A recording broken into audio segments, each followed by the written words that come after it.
नमस्कार, आप सभी का न्यूज प्लस 21 में स्वागत, नंदन अभिनंदन।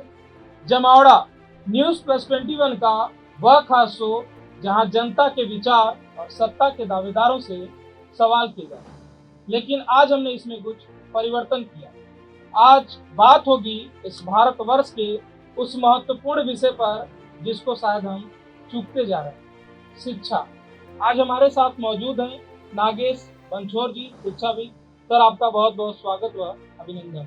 धन्यवाद। मैं विषय शुरू करूं इससे पहले मैं आपका एक छोटा सा संक्षिप्त परिचय जानना चाहता हूं, प्लीज। अविनाश जी, मेरा नाम जैसे कि आपने बताया नागेश बंछोर है और मैं विगत लगभग 20 वर्षों से शिक्षा के क्षेत्र में काम कर रहा हूं। मेरी संस्था प्रोसी एजुकेशन बच्चों को कोचिंग देती आई है पिछले 20 वर्षों से, और विगत 2 वर्षों से हमने बहुत ही इनोवेटिव तरीके से ऑनलाइन कोचिंग क्लासेस रन की हैं। और हमारी क्लासेस का बेनिफिट, उसका फ़ायदा न सिर्फ छत्तीसगढ़ बल्कि विदेश के भी छात्र उठा रहे हैं। मैंने एक इंजीनियरिंग की डिग्री पाने के बाद IIM कोझिकोड से MBA किया है, और शिक्षा में आने के पहले मैं BHEL, टॉरेंट और रैम्पो सिस्टम जैसी कंपनीज में काम कर चुका हूँ। मेरे नाम पे एक वर्ल्ड रिकॉर्ड है 84 घंटे तक लगातार पढ़ाने का, जो मैंने इसलिए बनाया था ताकि मैं छात्रों को, पेरेंट्स को, बच्चों को शिक्षा के लिए उत्साहित कर सकूं। 1905 के बाद से 1947 तक हमने ये देखा भंग आंदोलन और स्वाधीनता। उसके बाद आता है 1947, भारत होता है आजाद, शिक्षा का एक नया आयाम। उसके बाद से अब तक शिक्षा में क्या क्या उतार चढ़ाव हुए हैं? क्या सच में शिक्षा के स्तर में हम आगे बढ़े हैं या आज भी सिक्किम से पड़े हैं? सबसे पहला सवाल सर यही, स्वतंत्रता के बाद से आज आप शिक्षा को कहां तक देखते हैं? देखिए, शिक्षा को देखने का पहले तो एक नज़रिया तय करते हैं कि हम शिक्षा को किस नज़रिए से देखना चाहते हैं। अगर हम शिक्षा को सिर्फ स्कूल जाने के नज़रिए से देखना चाहते हैं, या अगर हम उसे सिर्फ साक्षरता में कितना परिवर्तन आया है उसके तौर पर देखें, तो भारत ने बहुत अच्छी प्रगति की है, इसमें कोई शक नहीं है। साक्षरता का प्रतिशत बढ़ा है, लेकिन शिक्षा के मायने सिर्फ साक्षरता नहीं है।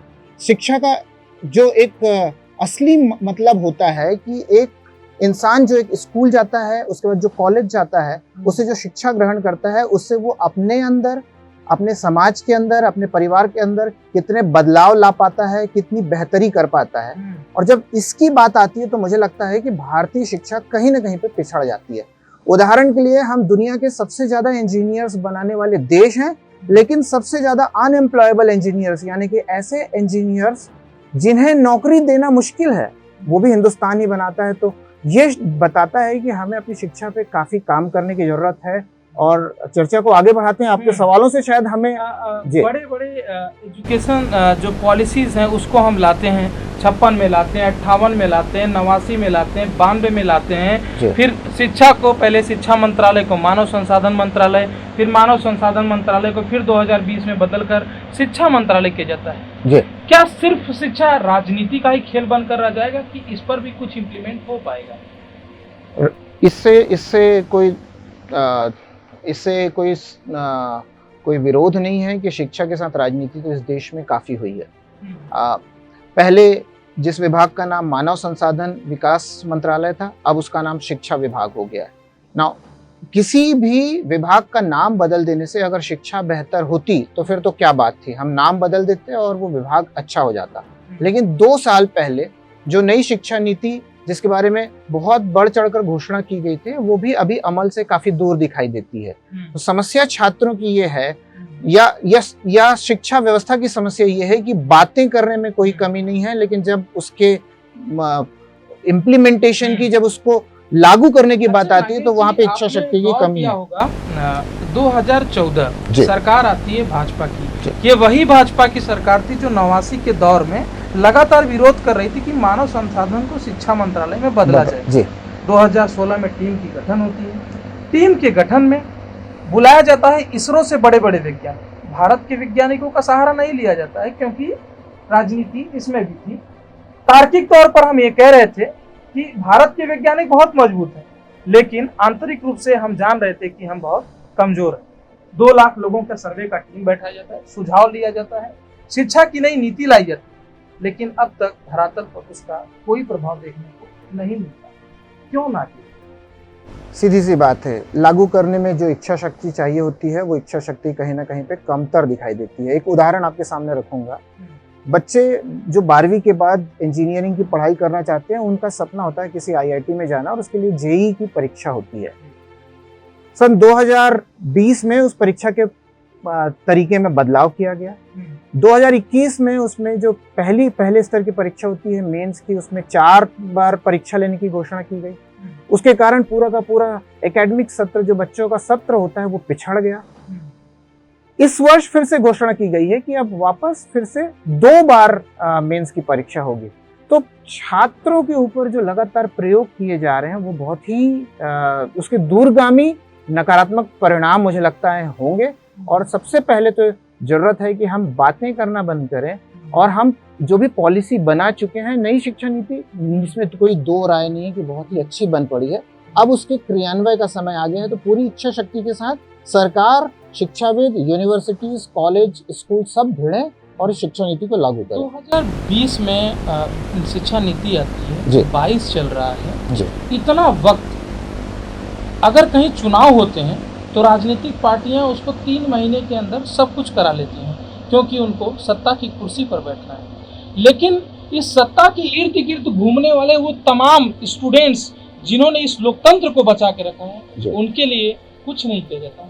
कहाँ बारीक मिस्टेक हो रहा है नागेश जी, कहाँ पर ये माइनर मिस्टेक हो रहा है जो अब तक सुधर नहीं पाया है? प्राथमिकता की बात है। अगर आप देखें तो चुनाव समय पे होते हैं, चुनाव के लिए रैलियां भी होती हैं, चुनाव के लिए प्रचार प्रसार भी होते हैं, नतीजे भी आ जाते हैं। लेकिन आपको शायद ध्यान होगा कि 2020 की शुरुआत में जब देश में कोरोना के कारण लॉकडाउन की घोषणा हुई थी और उसके बाद सारे बच्चे, पूरे देश के बच्चे अचानक से ऑनलाइन शिक्षा करने के लिए बाध्य हुए थे। बाध्य सही शब्द है, क्योंकि अपनी इच्छा से नहीं कर रहे थे, वो बाध्य हुए थे। उस ऑनलाइन शिक्षा के लिए देश के सबसे बड़े बोर्ड सीबीएसई, बहुत सारे स्टेट बोर्ड्स हैं, आईसीएसई जैसा बड़ा बोर्ड है, और फिर शिक्षा विभाग है देश का, राज्यों के, किसी ने भी मिलकर ऑनलाइन के ऊपर कुछ ऐसा काम करने की कोशिश नहीं की कि उसकी एक नीति बने कि उसमें बच्चे कैसे आगे बढ़ेंगे, उसमें कैसा कंटेंट होगा, यानी बच्चे क्या पढ़ेंगे, उन्हें कैसे पढ़ाया जाएगा, उस पर कोई काम नहीं हुआ। छोटी मोटी कुछ बातें जरूर हुई और ये 2 साल तक चला है। किसी भी देश की शिक्षा के साथ, किसी भी देश के बच्चों के साथ 2 साल तक बिना किसी नीति के काम करना कितना भयावह हो सकता है। तो ये मुझे लगता है इच्छा शक्ति की बात है। देखने को मिल रहा है, बिल्कुल बिल्कुल। शिक्षा के स्तर में गिरावट देखने को मिल रही है, चाहे वो साइंस का क्षेत्र हो, इंजीनियरिंग का क्षेत्र हो, लगातार हम पीछे हो रहे हैं। भले से हम कुछ लोगों को जरूर आगे बढ़ाकर बेटी बचाओ, बेटी पढ़ाओ, बेटियां लगातार मुकाम हासिल करें, पर मुझे लगता है कि कहीं न कहीं बड़े पैमाने पर शिक्षा के स्तर में गिरावट आई। इस पर आप कुछ कहना चाहेंगे? मैं व्यक्तिगत रूप से इसका अनुभव कर चुका हूँ। मैं छत्तीसगढ़ के, जो उस जमाने में मध्य प्रदेश हुआ करता था, उसके शासकीय स्कूलों से पढ़ा हूँ और मेरे स्कूलों ने मुझे इतनी शैक्षिक ताकत दी कि मैं इंजीनियरिंग कर सकूं और एमबीए कर सकूं। लेकिन मुझे लगता है अगर आप आज किसी सरकारी स्कूल की बात करें छत्तीसगढ़ के, तो वहाँ पे शिक्षा के स्तर में आपको 20-25 सालों के, पिछले 20-25 सालों के अंतराल में आई गिरावट निश्चित तौर पर दिखाई देगी। ऐसे सर्वे आते हैं जिसमें ये बताया जाता है कि कक्षा 8वीं के बच्चे अपना नाम ठीक से लिख नहीं पाते हैं, जोड़ना घटाना ठीक से नहीं कर पाते हैं। तो गिरावट का तो दौर आया है और ये खतरनाक है। अच्छा, जैसा कि आपने कहा कि आपने जो है सरकारी स्कूलों से पढ़ाई की, संस्कार, विभिन्न प्रकार के संस्कृति क्षेत्र, तमाम चीज़ों को आपने बारीकी से स्टेप बाय स्टेप ग्रहण किया। लेकिन वर्तमान स्थिति को देखें तो गुरुकुल का वो दौर चला गया, कॉन्वेंट और पब्लिक स्कूल हावी पड़ रहे हैं। क्यों ये हावी पड़ रहे हैं? क्यों डिफरेंस क्या है? पहले ये बता दीजिए कि गुरुकुल, कॉन्वेंट और पब्लिक स्कूल, ये तीनों में बेसिक डिफरेंस क्या है? क्यों आखिरकार इसको हटाना पड़ा गुरुकुल? जी। हम बहुत ही मज़ेदार तरीके से, जब पब्लिक स्कूल की बात आती है, और अगर आप अमेरिका की बात करें तो वहाँ पे पब्लिक स्कूल सरकारी होते हैं। पब्लिक स्कूल का मतलब ये होता है कि सरकार उस स्कूल को चलाती है और उस देश के लगभग 90% बच्चे पब्लिक स्कूलों में पढ़ते हैं। हमारे देश में बहुत ही बेदर्दी के साथ पब्लिक स्कूल शब्द को सरकारी से हटा के प्राइवेट से अटैच कर दिया गया है। तो अब यहाँ पे अगर कोई पब्लिक स्कूल है तो उसका मतलब वो एक प्राइवेट स्कूल है। मेरी प्राइवेट स्कूल से कोई तकलीफ मुझे नहीं है, लेकिन समस्या ये है कि सरकारी स्कूलों का स्तर गिरा के अगर हम प्राइवेट स्कूलों को प्रमोट करेंगे तो जो बहुत बड़ी तादाद में बच्चे जो सरकारी स्कूलों में पढ़ते हैं उन्हें नुकसान होता है, और उनका नुकसान देश का नुकसान है। गुरुकुल शिक्षा पद्धति वो पद्धति थी जिसमें एक शिक्षक होता था और बहुत ही छोटी संख्या में छात्रों के साथ में वो शिक्षा का प्रचार प्रसार कह लीजिए या शिक्षा का दान किया करता था। और उसमें छात्र न सिर्फ थ्योरेटिकल, न सिर्फ किताबी शिक्षा लेते थे बल्कि व्यवहारिक शिक्षा भी लेते थे। अब गुरुकुल शिक्षण प्रणाली की सबसे बड़ी समस्या ये होती है कि उसमें एक शिक्षक और कुछ छात्र ही संभव है, और अभी की वर्तमान शिक्षा व्यवस्था बहुत कमर्शियल हो चुकी है। कमर्शियल यानी कि शिक्षक कितने पैसे बना रहा है ये पहले देखा जाता है, और वो तभी हो पाएगा जब उसके पास खूब सारे छात्र होंगे। जी, क्या वर्तमान की जो शिक्षा है सामाजिक कुशलता या स्वयं की खुशी, सुख, उन्नति और अर्थव्यवस्था, क्या यही रह गई है? सिर्फ अर्थव्यवस्था रह गई है वर्तमान की शिक्षा व्यवस्था। अगर मैं किसी से कहता हूँ कि मैं छोटे बच्चों को पढ़ाता हूँ, मैं क्लास 5 से 10 के बच्चों को पढ़ाता हूँ, बहुत ही छोटे बच्चे होते हैं, तो मुझसे जनरली सामान्यतः ये बात कही जाती है कि भाई आपने MBA किया, आप इतने छोटे बच्चों को क्या पढ़ाते हैं, उसमें क्या मिलता है आपको? क्या मिलता है का मतलब आप समझ रहे हैं, वो यही पूछ रहे होते हैं कि आप उसमें से कितनी कमाई कर लेते हैं। तो आप अच्छे शिक्षक तब हैं जब आप ज्यादा कमाई करते हैं, और बुरे शिक्षक हैं अगर आप कम कमाई करते हैं। जब तक ये मानसिकता रहेगी तब तक तो शिक्षा व्यवस्था अच्छी नहीं हो सकती। मेरे विचार से अच्छा शिक्षक वो होगा जिसने ज्यादा से ज्यादा छात्रों की जिंदगी को सकारात्मक परिवर्तन प्रदान किया है। ये अच्छा शिक्षक है, चाहे उसके पास पैसे कम हो। ये सोच मुझे लगता है जनता को भी अपने अंदर लाने की आवश्यकता है। जी। ये जो आत्मानंद स्कूल है, ये छत्तीसगढ़ सरकार की सफलता कही जाए या विफलता कही जाए, बच्चों के भविष्य के हिसाब से देखें, उस आधार पर बताइए। देखिए, सबसे पहले तो शुरुआत इससे करते हैं कि 2 साल पहले छत्तीसगढ़ सरकार ने अंग्रेजी माध्यम के स्कूलों की शुरुआत की थी छत्तीसगढ़ में, और उन्हें स्वामी आत्मानंद स्कूल का नाम दिया था। सफलता या असफलता इतनी जल्दी हम शायद नहीं ठहरा सकते किसी स्कूल की सफलता, लेकिन सोच की जहां तक बात करें तो मुझे लगता है ये बहुत ही सकारात्मक सोच है। सकारात्मक छत्तीसगढ़ जैसे ट्राइब्स एरिया में इंग्लिश स्कूलों के बिल्कुल, ये अपने आप में ये उपलब्धि है। ट्राइबल एरियाज में छत्तीसगढ़ में जैसे दंतेवाड़ा जैसी जगह है, वहां पे सरकार पहले भी इंग्लिश मीडियम स्कूल चला रही थी, लेकिन अब जो आत्मानंद स्कूल खुले हैं वो लगभग हर जिले पे खुले हैं, हर मुख्य शहर, हर बड़े कस्बे में खुले हैं। इसका एक बहुत ही सकारात्मक असर ये पड़ना चाहिए मुझे लगता है समाज पे, कि पहली बार सरकारी स्कूलों की तरफ तो एक सकारात्मक रुझान हुआ। याद रखिएगा, कोई भी स्कूल अच्छे या बुरे होने के लिए सबसे पहले वहां पे अच्छे बच्चे चाहिए। अच्छे बच्चे मतलब जिनके घर में पढ़ाई को लेके एक सकारात्मक माहौल हो, जो चाहते हैं कि उनके बच्चे पढ़ें और पढ़कर कुछ खास करें। अब मुझे ऐसा माहौल दिखाई दे रहा है कि आत्मानंद स्कूलों की तरफ ऐसे बच्चे जा रहे हैं। सरकार के सामने अब एक बड़ी चुनौती है कि उन बच्चों को ये सहेज कर रख पाते हैं कि नहीं रख पाते हैं, उन बच्चों के जीवन में सकारात्मक अच्छा बदलाव ला पाते हैं कि नहीं ला पाते। अगर ले आए तो ये एक रोल मॉडल देश के लिए बन सकता है, और अगर ये नहीं कर पाए तो ये असफलता देश के बहुत सारे राज्यों में होने वाले प्रयोग को रोक देगी। अन्य राज्यों की तुलना में आप छत्तीसगढ़ राज्य को शिक्षा के स्तर में कहाँ पर? चूंकि मेरा खुद का प्रदेश है छत्तीसगढ़, तो मुझे हमेशा अच्छा लगता है, लेकिन सच्चाई जो मैं आपको बताऊंगा, मैंने अलग अलग राज्यों के बोर्ड्स के बारे में स्टडी किया। हाँ, ऐसे राज्य हैं जहाँ पे नौकरियां नहीं होती, जहाँ पे लोग दूसरे राज्यों में पलायन करते हैं, जैसे कि उत्तर प्रदेश और बिहार, जहाँ पे गरीबी शायद छत्तीसगढ़ या उससे भी ज्यादा के स्तर पे है, लेकिन उन राज्यों का शिक्षा का स्तर छत्तीसगढ़ के शिक्षा के स्तर से बेहतर है। बहुत पहले छत्तीसगढ़ जब मध्य प्रदेश हुआ करता था तो हमारी शिक्षा का स्तर उत्तर प्रदेश, राजस्थान, बिहार, वेस्ट बंगाल के स्तर का माना जाता था। अब छत्तीसगढ़ में सरकारी शिक्षा के जो हमारा जो सरकारी बोर्ड है उसके एजुकेशन के स्टैंडर्ड में तो निश्चित तौर पे गिरावट आई है, और उस पर सरकार को बहुत चिंतन मनन करके और काम करने की जरूरत है। और छत्तीसगढ़ की जो शिक्षा व्यवस्था है जी, उसमें आपकी क्या महत्वपूर्ण भूमिका रही? अब देखिए, मैं एक शिक्षक हूँ, तो सबसे पहले तो सबसे बड़ी भूमिका जो मैं निभा सकता हूँ कि जो छात्र मेरे पास आए मैं उनकी जिंदगी में परिवर्तन लाऊं। जैसे मेरे पास जो छात्र आते हैं, बहुत ही छोटे बच्चे पढ़ने आते हैं, क्लास कक्षा 5वीं कक्षा 6वीं के होते हैं, और मैं हमेशा कोशिश करता हूँ कि मैं उन्हें अपनी पढ़ाई ऐसे करें कि वो गणित को, विज्ञान को, अंग्रेजी को आनंद के साथ पढ़ें, एंजॉय करके पढ़ें और उसमें सीखें, और खुद को कॉम्पिटिटिव एग्जाम्स के लिए तैयार करें, न कि जो स्कूल के छोटे छोटे एग्जाम्स होते हैं। मतलब हर रोज परसेंट की लड़ाई करने से मैं उन्हें बचाता हूं। मैं कहता हूं, उन्हें हमेशा कहता हूं कि आप एक बड़े परसेंट की लड़ाई, आप IIT JEE का परसेंट निकालें, आपको क्लास 4, 5, 6 के परसेंटेज की आवश्यकता नहीं। ये मैं एज ए शिक्षक करता हूँ। फिर मैं एक संस्था से जुड़ा हूँ जिसका नाम बढ़ाओ संगवारी है। हमारी संस्था, जिसमें लगभग 200 सदस्य हैं छत्तीसगढ़ के, बड़े बड़े डॉक्टर्स हैं, इंजीनियर्स हैं, चार्टर्ड अकाउंटेंट्स हैं। हम लोग आपस में पैसे इकट्ठा करते हैं और हम करियर काउंसलिंग करते हैं। छत्तीसगढ़ के गांव में जाते हैं, उन बच्चों को चिन्हित करते हैं जो पढ़ाई में अच्छे हैं लेकिन जिनकी आर्थिक स्थिति अच्छी नहीं है। उन्हें रायपुर या किसी अन्य शहर में लाते हैं और उनकी आगे की पूरी पढ़ाई हम मुफ्त करवाते हैं। बच्चे की पूरी शिक्षा का वजन, बोझ हम उठाते हैं। ये संस्था हर साल लगभग 10 से 12 नए बच्चों को शिक्षा की रोशनी दिखाती है।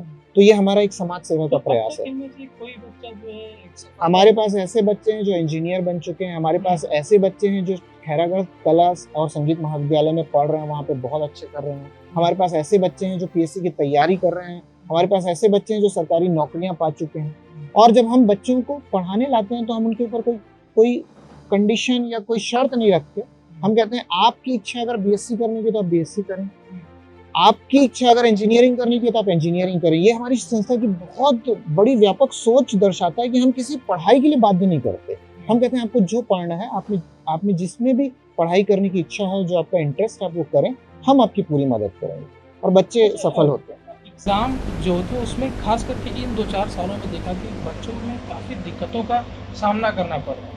पहले IIT 2 बार परीक्षा लेती थी, प्री और मेंस। उसके बाद अचानक उसमें परिवर्तन किया जाता है, 4 कर दिया जाता है, फिर परिवर्तन किया जाता है। तो बच्चे किस प्रकार इसको ले पा रहे हैं, क्या एक्सेप्ट कर पा रहे हैं? नहीं, बच्चे बहुत कंफ्यूज्ड हैं। मैं आज ही की बात बताता हूँ। एक बच्चा जो पिछले साल जिसने IIT की तैयारी की थी, और वो मेरे बेटे का दोस्त है, दोनों बच्चों ने एक साथ IIT की तैयारी की। इस बच्चे ने ड्रॉप ले लिया। अब वो बच्चा परेशान है क्योंकि पिछली बार उसको IIT के मेंस के 4 अटेम्प्ट्स मिले थे, इस बार उसको 2 अटेम्प्ट्स मिल रहे हैं। उसके ऊपर बहुत ज़्यादा प्रेशर है।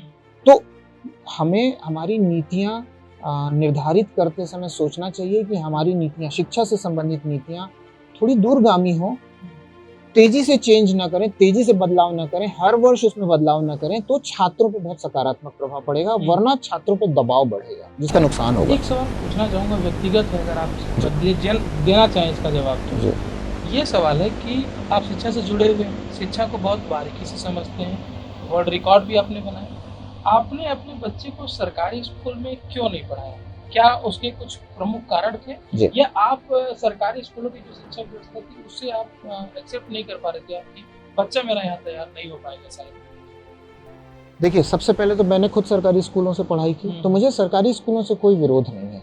लेकिन जब मेरे बच्चे पढ़ाई के दौर में थे, मेरा बेटा अब इंजीनियरिंग कॉलेज में है, तो उन बच्चों के दौर पे पढ़ाई, जो मुख्य शिक्षा की जो मुख्य धारा थी वो अंग्रेजी माध्यम थी। हिंदी से मैं खुद पढ़ा, लेकिन मुझे लगता है कि हमें व्यापक तरीके से सोचना पड़ेगा। जब मैंने हिंदी से पढ़ाई की तो मुझे इंजीनियरिंग करने में और उसके बाद MBA करने में बहुत दिक्कतों का सामना करना पड़ा, क्योंकि मेरी अंग्रेजी अच्छी नहीं थी और मैं जानता हूँ कि किस पीड़ा के साथ मैंने अंग्रेजी सीखी है।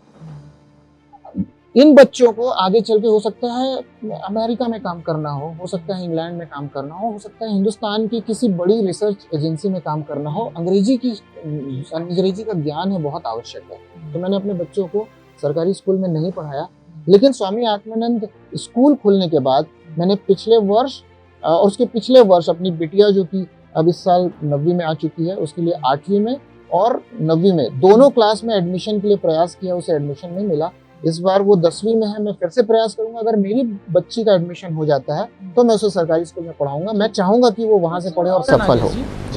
पाठ्यक्रमों से आप खुश हैं? जो पाठ्यक्रम हैं सरकारी स्कूलों के, प्राइवेट स्कूलों के, CBSE बोर्ड के, चाहे वो स्टेट बोर्ड हो चाहे वो CBSE बोर्ड हो, क्या आप पाठ्यक्रमों से खुश हैं? अगर खुश हैं तो आखिरकार क्यों बच्चे को 12वीं के बाद फिर सोचना पड़ता है कि मुझे क्या पढ़ना था कि आज मैं जॉब मेरे पास होती? पाठ्यक्रम में अविनाश जी कोई समस्या नहीं है, चाहे आप किसी भी बोर्ड की बात करें। एक बच्चे को कक्षा 1 से लेकर कक्षा 12वीं तक, चाहे वो छत्तीसगढ़ बोर्ड से पढ़े या CBSE से पढ़े या फिर ICSE बोर्ड से पढ़े, उतनी ही पढ़ाई करनी है। आप ये मान लीजिए कि कोई बच्चा कम या ज्यादा नहीं पढ़ेगा सिलेबस के हिसाब से, लेकिन उस पाठ्यक्रम को जिस तरीके से पढ़ाया जाता है उससे तो मैं निश्चित तौर पर खुश नहीं हूँ। बच्चों के ऊपर हर छोटी छोटी परीक्षा, हर 2-2 हफ्ते, 3-3 हफ्ते में स्कूलों में परीक्षाएं होती हैं और उनमें नंबर लाने का दबाव होता है। ये बच्चे को बहुत ही संकुचित विचारधारा का बना देता है। उसको लगता है कि ये 4 चैप्टर ही मेरे को अभी पढ़ने हैं और मैं कुछ और पढ़ना पसंद नहीं करूंगा। अच्छा, एक बार ये परीक्षा हो जाती है, फिर ये 4 चैप्टर कभी नहीं पढ़ने हैं, अब मैं कभी नहीं पढ़ूंगा। तो बच्चा कभी भी व्यापक पढ़ाई के बारे में नहीं सोचता। और ये बच्चा जब IIT की परीक्षा या नीट की परीक्षा देता है तो कक्षा 11, कक्षा 12 का फिजिक्स, केमिस्ट्री और मैथमेटिक्स या फिर फिजिक्स, केमिस्ट्री और बायोलॉजी एक साथ 3 घंटे में जब वो परीक्षा देता है तो उसको तकलीफ होती है। तो हम बच्चे को फाइनल टेस्टिंग जिस प्रकार की कर रहे हैं, स्कूलों में भी उसी के हिसाब से तैयार करें तो ज्यादा अच्छा होगा। दैट मीन्स पाठ्यक्रम ठीक है, लेकिन उसको जो इम्प्लीमेंट करने के जो स्टेप्स हैं उसमें बहुत सारी माइनर मिस्टेक्स हैं, उसमें सुधार होने चाहिए। एक और सवाल लेना चाहूँगा नागेश, क्योंकि बात शिक्षा की, तो जो बच्चे हैं उनका स्तर लगातार, जब हम इंटर्नशिप की बात करते हैं, क्योंकि प्रायोगिक चीजों से हम बहुत दूर हो जाते हैं, फिर जब वो 12वीं क्लास में पहुंचते तो उनको पता चलता है ये केमिकल है, इससे यूज करना है, फिर बच्चा कंफ्यूज हो जाता है। जब बच्चा 12वीं क्रॉस करके जॉब के लिए जाता है, फिर उसको पता चलता है कि ये सिस्टम है और ये ऐप है, फिर वो कंफ्यूज। तो क्यों आखिरकार इसको 5वीं क्लास के बाद से क्यों इम्प्लीमेंट नहीं किया जा रहा, क्या इसमें समस्या है? थ्योरेटिकली तो इम्प्लीमेंट हो रहा है। अगर आप बोर्ड की बात करें या स्कूलों में जाके आप पता करें तो वहाँ पे आपको कंप्यूटर लैब की सुविधा ये जरूर मिलेगी, लेबोरेटरी मिलेगी, लेकिन हो ये रहा है कि बच्चे उस लैब में नहीं जा रहे हैं और वो प्रयोग नहीं कर रहे हैं। तो हफ्ते में एक दिन, जैसे हफ्ते में को छोड़ते हैं, नहीं तो वो किसी भी, जैसे कि मुझे कंप्यूटर सीखना है तो मैं कंप्यूटर तभी सीखूंगा जब मैं उस पर लगातार काम करूंगा। अगर आप मुझे आज कंप्यूटर सिखाएं और फिर कहें कि अब अगले हफ्ते आज ही के दिन फिर से आपको कंप्यूटर पे 1 घंटा मिलेगा, मैं कंप्यूटर नहीं सीख सकता। ये समस्या तो है। तो सततता जो है ना, निरंतरता की कमी है प्रायोगिक शिक्षा में, ये कमी है। दूसरा, बच्चों को प्रैक्टिकल एक्सपोजर देने का जब मौका मिलता है वो मौका नहीं दिया जा रहा। आप कंप्यूटर के बारे में बच्चे को सिखाना चाहते हैं तो उसे बताएं कि कंप्यूटर कहाँ पे उपयोग होता है। मैं आपको एक बहुत मजेदार बात बताता हूँ। बच्चों के स्कूल में सवाल पूछे जाते हैं कि MS Excel में कितने रोज होते हैं, कितने कॉलम्स होते हैं। मुझे लगभग 25 साल हो गए MS Excel को उपयोग करते, मेरे को ये याद करने की जरूरत नहीं पड़ी। मैं उस रोज एंड कॉलम्स में कैलकुलेशन कर लेता हूँ। ये मेरे लिए ज्यादा महत्वपूर्ण है, ना कि मैं याद करूँ। तो शिक्षा के अंदर भी क्या सिखाया जाए, क्या ना सिखाया जाए, इस पे बहुत विचार करने की जरूरत है। अच्छा नागेश जी, आप खुद को और शिक्षा व्यवस्था को किस स्तर पर ले जाना चाहते हैं इन फ्यूचर छत्तीसगढ़? आपने मेरे पसंद का सवाल पूछा। मुझे लगता है कि पिछले जो 2 साल रहे हैं वो हम सब के जीवन में बहुत बड़े बदलाव के दौर रहे हैं कोविड के कारण, इसमें कोई शक नहीं। बदलाव सकारात्मक नकारात्मक दोनों तरीके के रहे हैं। शिक्षा में मैं एक सकारात्मक बदलाव देखता हूं और वो है ऑनलाइन एजुकेशन। मैंने खुद कोविड की शुरुआत में ऑफलाइन कोचिंग छोड़कर ऑनलाइन कोचिंग चालू की और मैंने ये देखा कि मैं बच्चों को ज्यादा बेहतर पढ़ा पा रहा हूँ, कम समय में ज्यादा सिखा पा रहा हूँ, ज्यादा रोचक तरीके से सिखा पा रहा हूँ। ऑनलाइन टेस्ट में मैं ज्यादा बेहतर उनको मॉनिटर कर पा रहा हूँ, ज्यादा बेहतर फीडबैक दे पा रहा हूँ। सबसे बड़ी बात, मेरे पास पढ़ने वाले बच्चे रायपुर से हैं, बेंगलोर से हैं, बहरीन से हैं, विदेश से हैं, USA से हैं, अमेरिका से हैं और तिल्दा से हैं। तो इसका मतलब ये है कि अब तिल्दा में या कोंडागांव में या जगदलपुर में या दंतेवाड़ा में रहने वाले बच्चे के पास किसी भी इंटरनेशनल स्तर के व्यक्ति से पढ़ने की सुविधा है। अब हम इसको कर आगे बढ़ा पाए तो शिक्षा में आप जो कहते हैं गुरुकुल शिक्षा प्रणाली, क्यों नहीं ऐसा हो सकता कि बेंगलोर में बैठा हुआ एक अच्छा इंजीनियर दंतेवाड़ा के 4 बच्चों को अच्छे से पढ़ाए, क्योंकि वो एक इंजीनियर है, इन्फोसिस या TCS जैसी कंपनी में काम करता है। वो उस बच्चे को जो सिखा सकता है, जो बदलाव ला सकता है, वो शायद दंतेवाड़ा में रहने वाला शिक्षक नहीं कर सकता।